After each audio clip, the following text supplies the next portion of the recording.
आज हम बात करेंगे कि भारत की न्यायपालिका, और उसमें हम क्या चीज़ पढ़ेंगे कि सर्वोच्च न्यायालय। ठीक है, भारत का संविधान केवल किताब नहीं है बल्कि एक जीवित दस्तावेज है, और इस संविधान का अंतिम रक्षक है भारत की न्यायपालिका। आज हम भारत की न्यायपालिका के सबसे शक्तिशाली और सर्वोच्च स्तंभ की बात करेंगे, यानी कि सर्वोच्च न्यायालय। दोस्तों, क्या आपने कभी सोचा है कि अगर संसद ऐसा कानून बना दे जो संविधान के खिलाफ हो, या सरकार नागरिकों के मौलिक अधिकारों का हनन करे, तो आखिरी फैसला कौन करता है? उत्तर है सर्वोच्च न्यायालय। यही वह संस्था है जो संविधान की व्याख्या करता है, मौलिक अधिकारों की रक्षा करता है और पूरे देश के लिए न्याय की अंतिम दस्तावेज बनाती है। आज के इस वीडियो में हम जानेंगे सर्वोच्च न्यायालय की संरचना, उसकी शक्तियाँ, उसका क्षेत्राधिकार, और यह भी कि यूपीएससी और अन्य परीक्षा में यह टॉपिक इतना महत्वपूर्ण क्यों है। तो चलिए भारत की न्यायपालिका की आत्मा सर्वोच्च न्यायालय को आसान स्पष्ट भाषा में समझते हैं। सर्वोच्च न्यायालय क्या कहता है कि भारत का एक सर्वोच्च न्यायालय है। भारत का एक सर्वोच्च न्यायालय है खुद का, जो न्यायपालिका के शीर्ष पर है, यानी कि सबसे ऊपर है। कौन सा? सर्वोच्च न्यायालय। सर्वोच्च न्यायालय में एक प्रधान न्यायाधीश और 33 अन्य न्यायाधीश होते हैं।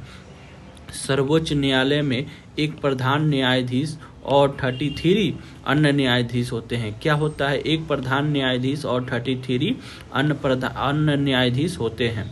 ठीक है। सर्वोच्च न्यायालय में न्यायाधीशों की संख्या निर्धारित करने का अधिकार किसके पास है? सर्वोच्च न्यायालय में न्यायाधीशों की संख्या निर्धारित करने का अधिकार भारत की संसद को है। किसको है? भारत की संसद को है। सर्वोच्च न्यायालय के प्रत्येक न्यायाधीश की नियुक्ति कौन करता है? भारत का राष्ट्रपति करता है। सर्वोच्च न्यायालय के प्रत्येक न्यायाधीश की नियुक्ति कौन करता है? भारत का राष्ट्रपति करता है। और सर्वोच्च न्यायालय के न्यायाधीश 35 वर्ष की आयु तक अपना पद पर बना रहता है। कितने वर्ष की आयु तक अपना पद पर बना रहता है? 35 वर्ष की आयु तक अपना पद पर बना रहता है।